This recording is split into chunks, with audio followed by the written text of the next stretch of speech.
ہے صحیح سند کے ساتھ فضائل صحابہ کتاب ہے، احمد بن حنبل کی یہ روایت میں نے وہ 72 حدیث میں بھی شامل کی ہے کہ سیدنا علی رضی اللہ تعالیٰ عنہ کہتے ہیں کہ میری وجہ سے 2 گروہ گمراہ ہوں گے اور میری وجہ سے 2 گروہ دوزخ میں جائیں گے، ایک میری محبت میں غلوف کر کے اور ایک میری دشمنی میں غلوف کر کے۔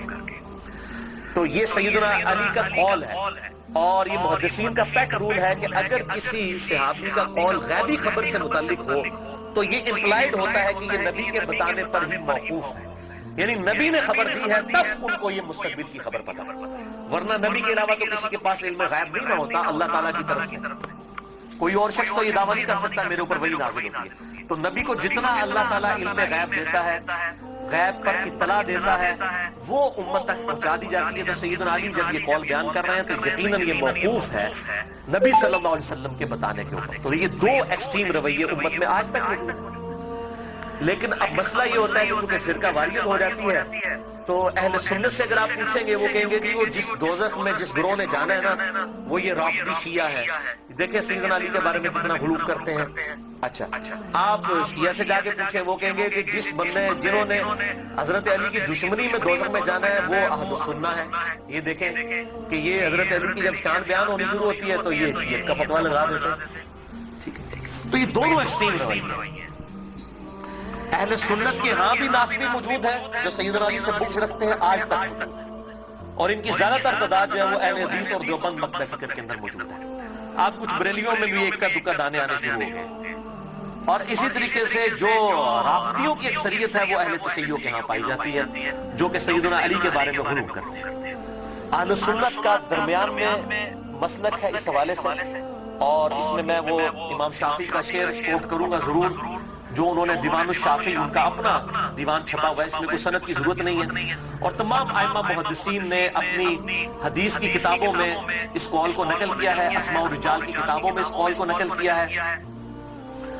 امام ذہبی رحمہ اللہ نے جو امام ابن تیمیہ کے شاگرد ہیں انہوں نے بھی نقل کیا، امام ابن تیمیہ نے بھی نقل کیا، اور امام ابن کثیر نے بھی، اور باقی سارے ائمہ نے، ابن حجر اسقلانی نے بھی، کہ امام شافعی فرمایا کرتے تھے ان کان رفضا حب آل محمد صلی اللہ علیہ وسلم، اگر آل محمد کی محبت کا نام رافضی یا شیعہ ہونا ہے فَلْيَشْهَدِ الثَّقَلَانِ أَنِّي رَافِضِي، تو جن و انس گواہ ہو جاؤ اس بات میں کہ میں رافضی ہوں۔ کہ اگر سیدنا علی سے محبت کا نام شیعہ ہونا ہے اور تم مجھے بلیم کرتے ہو کہ میں علی سے محبت کیوں کرتا ہوں، آل محبت سے محبت کیوں کرتا ہوں، اس کی بنیاد پر تم مجھے شیعہ کہتے ہو تو گواہ ہو جاؤ میں شیعہ ہوں۔ اور میں نے اس میں پھر ایڈ کیا ہے کہ اگر آج امام شافعی زندہ ہوتے تو میں کہتا کہ شیخ صاحب آپ میرے بھی کچھ اشعار اس میں ایڈ کر لیں۔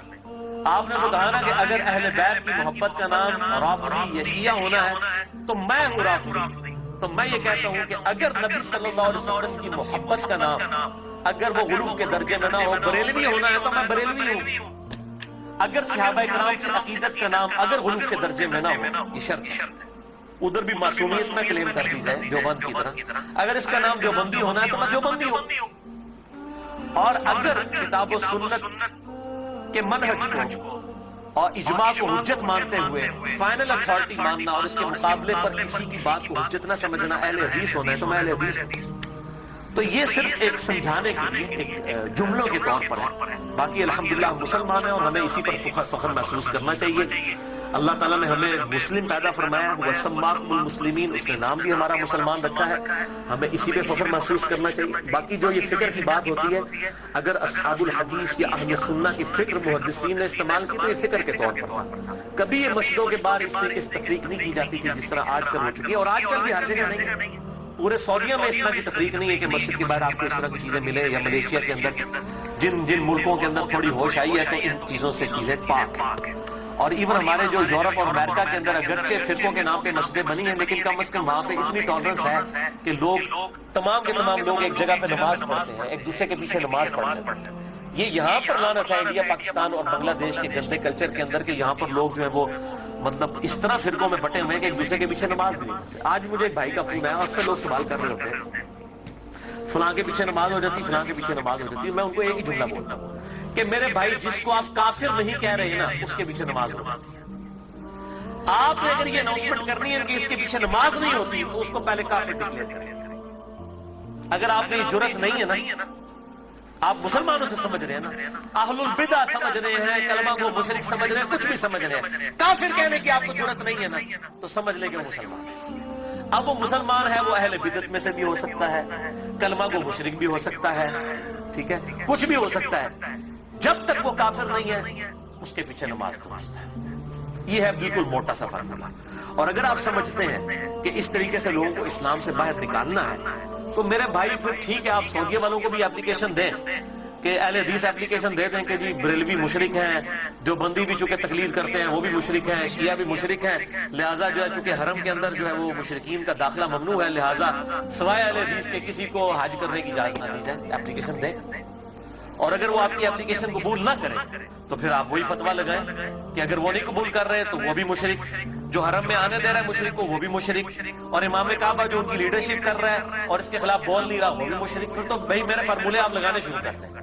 اصل میں سب کو یہ بات پتہ ہے, یہ تقریروں میں جوش میں آ کے کتابوں میں اس طریقے سے جوش میں چیزیں لکھ دیتے ہیں, پتہ ان کو بھی ہے کہ اسلام سے نہیں نکالا جا سکتا. جن کو اسلام سے نکالنا تھا نا, امت نے اتفاق کر کے ان کو اسلام سے نکال دیا, وہ ہے قادیانی. ان کے بارے میں سب نے اتفاق کیا ہوا ہے. اگر کوئی قادیانیوں کے علاوہ کسی مسلمان کے فرقے کو جو انڈیا پاکستان بنگلہ دیش میں پایا جاتا ہے کافر سمجھتا ہے, تو بھائی اپلیکیشن پٹ کرے, آپ دیکھیں ذرا ان کے ساتھ ہوتی کیا ہے. اہل حدیث کے خلاف پٹ کریں گے نا, وہ ساروں کے بابوں کا چٹا بٹا کھول دیں گے. آپ بریلویوں کے خلاف پٹ کریں گے, بریلوی اہل حدیث جو بات شیعہ کے بابوں کا چٹا بٹا کھول دیں گے. شیعہ کے خلاف پٹ کریں گے نا, وہ ان کے سارے بابوں کو ننگا کر دیں گے. جو بندیوں کے خلاف بات کریں گے وہ ان کے بابوں کو ننگا کر دیں گے. کیوں کہ سب کے پاس تھوک کے حساب سے ایک دوسرے کے خلاف گمراہ کن نظریات جو ہے نا کتابوں کے اندر موجود ہیں. یہ اتنا سیدھا معاملہ نہیں ہے اس کو جس طریقے سے سمجھا جاتا ہے. تو یہ میرے بھائیوں بہت کریٹیکل ایشو ہے. جس کو آپ کافر نہیں کہہ رہے اس کے پیچھے آپ کی نماز بالکل درست ہے. یا جرت کریں کافر کہنے کی, پھر اگلی بات کریں. اگر آپ یہ جرت نہیں کر رہے تو یقیناً آپ مسلمان سمجھ رہے ہیں, ایک دوسرے کے پیچھے نمازیں بھی پڑھتے ہیں, پڑھیں, ایک دوسرے کے ساتھ نکاح بھی کریں, ایک دوسرے کے ساتھ معاملات بھی کریں, علمی طریقے سے ایک دوسرے کے ساتھ معاملات کو آگے لے کے چلیں. باقی تو حالت یہ ہو چکی ہے میرے بھائی کہ یہاں تو ایک فرقے کے جو لوگ ہیں ان میں کتنی پارٹی بازی ہیں. ایک گھر کے اندر ایک فرقے کے لوگ ہیں ان میں پارٹیاں موجود ہیں. کوئی ایک جماعت کے ساتھ ہے, کوئی دوسری جماعت کے ساتھ ہے. وہ کہنا جی قربانی دی کھال میں انہوں دینی ہے, وہ کہنا میں انہوں دینی ہے, اور مولوی دا واسطہ لے تو تہاڈی کھال کے لا کے لا جائے گی گل کرنا. بالکل کئی لوگ ایسے ملے ہیں وہ کہتے ہیں جی ہم 2 بکرے اس لیے دیتے ہیں کہ جی وہ ہم نے ایک جو ہے وہ اس پارٹی کو دینا ہے, دوسری پارٹی کو دینا ہے, ورنہ وہ ناراض ہو جائے گی. اور دونوں کا مسئلہ ایک ہی ہے. اور اس کے علاوہ سیاسی بنیاد میں جو ڈویژن ہوئی ہیں وہ الگ سے ہیں. تو ڈویژن تو بہت زیادہ ہے. اور پھر کہتے ہیں جی وہ ہم آپس میں ایک دوسرے کو گمراہ تو نہیں سمجھتے, گمراہ نہیں سمجھتے. تو میرے بھائی ایک دوسرے کا اس لیول تک آپ رد کرتے ہیں کہ مسجد چھین لیتے ہیں ایک دوسرے سے. اگر گمراہ سمجھ رہے تو تبھی مسجد چھینتے ہیں نا. مسجد کیوں چھینی جاتی ہے کہ میرے والے کریں. تو یا سیدھا سیدھا پبلک کو بتائیں کہ یہ مسجد جو ہے یہ ہمارے چندے بٹورنے کے اڈے ہیں. تو چونکہ ادھر سے ہم نے چندے بٹورنے ہوتے ہیں, آپ کی چمڑیاں اتارنی ہوتی ہیں, اس لیے ہم مسجدیں آپ سے چھین رہے ہوتے ہیں. تو بتائیں پبلک کو, یہی بات ہو سکتی ہے نا. تو یا پھر اگر یہ نہیں کہہ رہے تو آپ نے ظاہر ہے دوسرے کو گمراہ سمجھ رہے ہیں. گن پوائنٹ کے اوپر ایک دوسرے کی مسجدیں چھینتے ہیں, لڑائیاں کرتے ہیں, اور پھر کہتے ہیں کہ ہم ایک ہی ہیں. کوئی ایک نہیں ہوتے میرے بھائی. دیوبند کا مماتی گروہ, حیاتی گروہ, اتنے ایکسٹریم اختلافات ہیں آپ سوچ بھی نہیں سکتے. بریلویوں کے اندر آپ آ جائیں, دعوت اسلامی کو دیکھ لیں, اور ڈاکٹر طاہر القادری صاحب اور سیفیوں کی پارٹی زمین آسمان کی طرف آ رہے ہیں. اہل حدیث کے اندر آپ آ جائیں, وہاں پہ جماعت الدعوہ کو دیکھ لیں, جمعیت اہل حدیث کو دیکھ لیں, زمین آسمان کی طرف آتا ہے. میں تو مطلب جنہوں کہتے ہیں نا کہ پنجابی محاورت دائیاں کو نہیں ٹیٹ چھپے ہوتے ہیں, میں تو سارے نہ رہا, مجھے تو پتہ ہے ان کی سب کی کیا صورتحال ہے.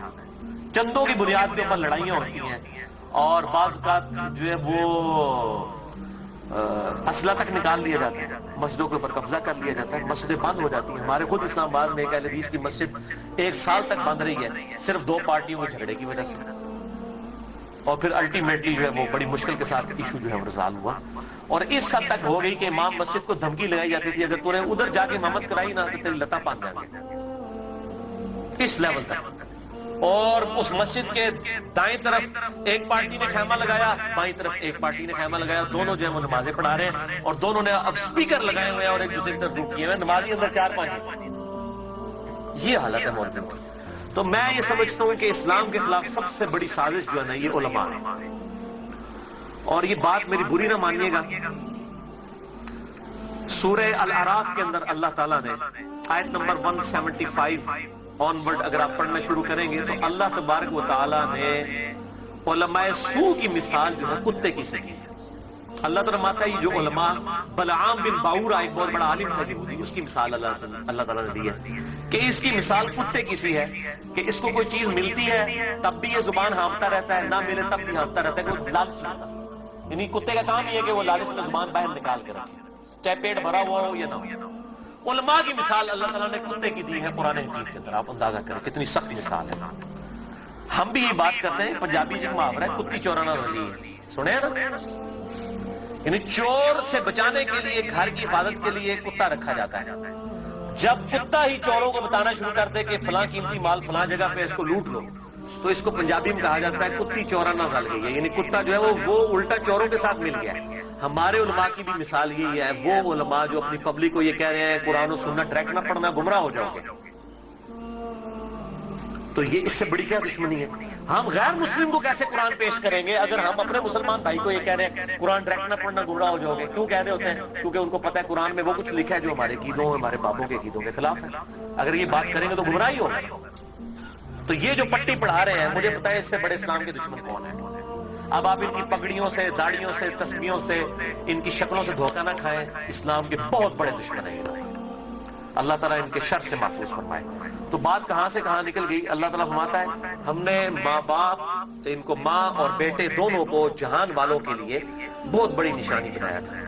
ان ھذہ امتکم امۃ واحدہ، اے نبیوں کے ماننے والوں، یہ سب کی سب امتیں، تمام نبیوں کے پیروکار اور انبیاء کی تعلیمات ایک. وَأَنَا رَبُّكُمْ فَاعْبُدُونِ، اور میں تمہارا رب ہوں بس میری ہی عبادت کرو. یعنی عیسیٰ، موسیٰ، ابراہیم، نوح علیہ السلام اور محمد رسول اللہ صلی اللہ علیہ وسلم، یہ ایک ہی درخت کی شاخیں ہیں، ایک ہی درخت کے پھل ہیں. یہ کوئی ڈیفرنٹ تعلیمات نہیں ہے، بنیادی عقائد سیم ہے. ہاں وقت کے ساتھ ساتھ اللہ تعالیٰ نے شریعت کے اندر کچھ تبدیلی کی، لیکن بنیادی عقیدہ توحید سب کا سب ایک.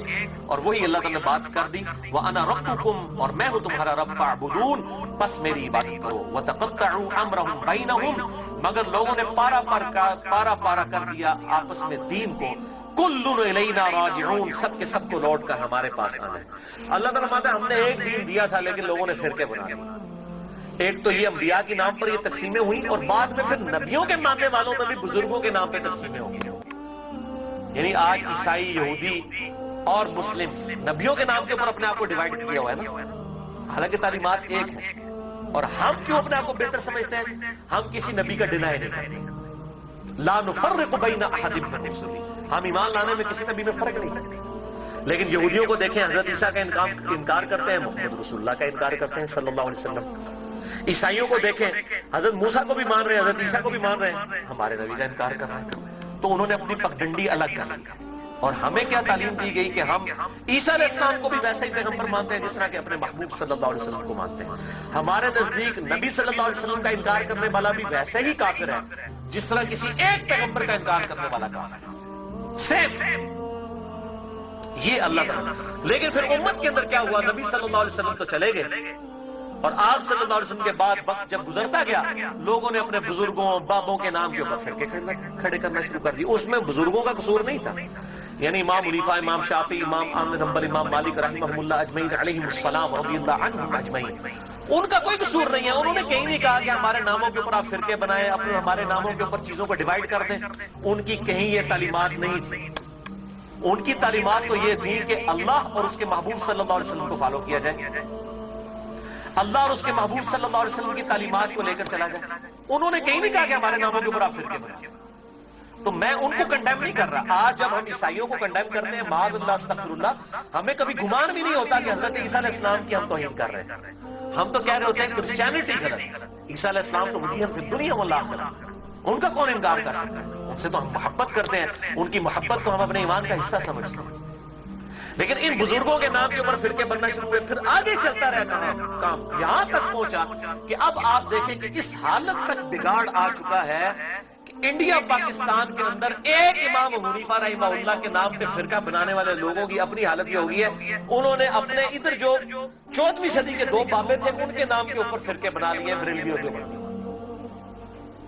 دونوں اپنے آپ کو حنفی کہہ رہے ہیں، دونوں اپنے آپ کو کہہ رہے ہیں کہ ہم امام حنیفہ کے پیروکار ہیں، اور دونوں ایک دوسرے کو ماشاءاللہ کافر بھی سمجھتے ہیں، گستاخ رسول بھی سمجھتے ہیں، مجرم بھی سمجھتے ہیں، ایک دوسرے کے پیچھے نمازیں پڑھنے کے قائل نہیں ہیں، اور اسی نام کے اوپر انہوں نے مسجدیں بھی الگ کر لی ہوئی ہیں، اور اس حد تک کہ آپ مسجد کے بارے میں دیکھتے ہو لکھا ہوتا ہے اہل سنت والجماعت، بریکٹ میں لکھا ہوتا ہے حنفی، پھر آگے مزید بریکٹ لگائی ہوتی ہے دیوبندی. یعنی آپ دیکھیں کہ کس لیول تک ڈیوائیڈ کر دیا، کس لیول تک ڈیوائیڈ کر دیا. تھوڑا آگے ہو جائے، آگے ہو جائے. اور میں حیران ہوتا ہوں کہ انڈیا کے 2 شہروں کی بنیاد کے اوپر امت کو ڈیوائیڈ کر دیا. یہ دیوبند اور بریلی انڈیا کے 2 شہر ہیں، اس کے نام کے اوپر ڈویژن کر دیا. یہی حال اہل حدیث کا ہے. کبھی اپنے آپ کو اہل حدیث کہیں گے، کبھی سلفی کہیں گے، کبھی کہیں گے غربا اہل حدیث، کبھی کچھ. کس لیول تک بگاڑا. حتیٰ کہ اگر آپ اب یورپ میں چلے جائیں تو وہاں 2 فرقے بن چکے ہیں، اہل حدیث اور سلفی. اور سلفیوں میں بھی 2 ہیں، ایک تقلیدی سلفی ہیں اور ایک غیر مقلد سلفی. اور ابھی ایک اور شوشہ چھوڑا ہے مدخلی. یہ ایک اور فرقہ جو ہے وہ عرب کے اندر نکلا ہے، جو کہ اپنے علاوہ سب کو کہتا ہے کہ یہ اہل حدیث سے خارج ہیں، ہم کوئی بہت بڑے اہل حدیث ہیں. یہی ہوتا ہے میرے بھائیوں، جب یہ پارٹی بازی شروع ہوتی ہے نا، اس کا انجام یہی ہوتا ہے. خدا کے لیے اس طرف واپس آ جائیں جہاں ہمارے محبوب صلی اللہ علیہ وسلم ہمیں چھوڑ کر گئے تھے. ہوا سماکم المسلمین من قبل وفی ہذا. اللہ کے پیغمبر ابراہیم علیہ السلام نے اس قرآن کے نزول سے پہلے تمہارا نام مسلم رکھ دیا تھا، اور اس کتاب میں وفی ہذا اللہ نے بھی انڈورس کر دیا اپنے آپ کو مسلمان کو. کیوں اپنے آپ کو ڈیوائیڈ کریں؟ کس لیول تک ڈویژن کرو؟ پہلے کہتے تھے جی اگر ہم سنی شیعہ کی ڈویژن نہیں کریں گے تو پتہ کیسے چلے گا. چلو جی وہاں بھی مسئلہ حل ہوا. پھر آگے گئے کہ نہیں، اگر ہم حنفی شافعی مالکی حنبلی اہل حدیث نہیں کریں گے پتہ کیسے چلے گا. چلو وہاں بھی مسئلہ حل ہو گیا. پھر آگے نہیں جی اہل حدیث میں بھی اتنی پارٹیاں تھیں تو ہم سلفی کہیں گے تو تب پتہ چلے گا. میرے بھائی یہ جتنی دمیں لگائی ہوئی ہیں نا، میں ان کو دمیں کہتا ہوں، یہ آپ دمیں لگاتے چلے جائیں، اس کی کوئی اینڈ نہیں ہے، سوائے اس کے کہ امام مالک رحمہ اللہ کا قول ہے، وہ فرمایا کرتے تھے اس امت کے آخری حصے کی بھی ہدایت ویسے ہی ہوگی جس طرح کے ابتدا کے حصے کی ہوئی تھی. صحابہ اکرام علیہم رضوان، اہل بیت، بریلوی، دیوبندی، اہل حدیث، شیعہ، اہل سنت اس تفریق سے بہت بالا تھا. آج بھی الحمدللہ وہ مسلمان اس پیٹرن کے پر. مجھے کہتے ہیں لوگ جی وہ آپ کس فرقے سے ہیں؟ میں کہتا ہوں جی میں اس گروہ میں شامل ہوں. فرقہ تو ہے ہی اسلام میں حرام. ٹھیک ہے، اللہ تعالیٰ نے واضح طور پہ فرما دیا کہ ان الذين فرقوا دينهم وكانوا شيعا لست منهم في شيء. اے نبی، جنہوں نے دین میں فرقے بنائے اور اپنے آپ کو گروہوں میں بانٹ لیا، آپ تو ان سے کوئی تعلق ہی نہیں ہے. سورۃ الانعام آیت نمبر 159. اس طریقے سورہ آل عمران کے اندر ہے وَاعْتَصِمُوا بِحَبْلِ اللَّهِ جَمِيعًا وَلَا تَفَرَّقُوا. اللہ کی رسی یعنی قرآن کو صحیح مسلم میں آتا ہے غدیر خم کی حدیث میں کہ یہ قرآن ہے اللہ کی رسی، اس کو مضبوطی سے پکڑ لو، فرقوں میں مت بٹو. پھر پوچھ رہے ہوتے ہیں فرقہ کون سا ہے، تو میں پھر آخر میں تنگ آ کے کہتا ہوں میرے بھائی میرا وہی گروہ ہے جو صحابہ کرام کا تھا. اگر صحابہ بریلوی تھے تو میں بریلوی ہوں، اگر صحابہ دیوبندی تھے تو میں دیوبندی ہوں، اگر صحابہ اہل حدیث تھے تو میں اہل حدیث ہوں، اگر وہ شیعہ تھے تو میں شیعہ ہوں.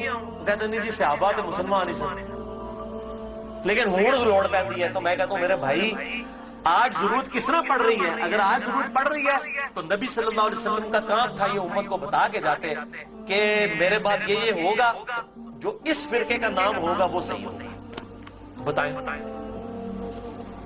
صرف ایک بات آپ نے فرمائی، الجماعہ کو پکڑ امت کی مین سٹریم. اور میں آپ کو بتاؤں امت کی مین سٹریم جو ہے نا، عام مسلمان، وہ فرقہ واریت سے بالکل لا تعلق ہو چکا ہے. اور خصوصاً ابھی جو نیو مسلم ہے وہ اپنے آپ کو مسلمان محسوس کرنے میں ہی فخر محسوس کرتے ہیں الحمدللہ. تو اللہ تعالیٰ ہمیں توحید پر بھی کاربند رکھے اور توہین رسالت سے بھی بچائے. نبی صلی اللہ علیہ وسلم کی سچی عقیدت نصیب فرمائے. اپنی موت سے پہلے اپنی قبر و آخرت کی تیاری کرنے کی توفیق عطا فرمائے. سبحانک اللہم وبحمدک اشہد ان لا الہ الا انت استغفرک واتوب الیک وما علینا الا البلاغ المبین.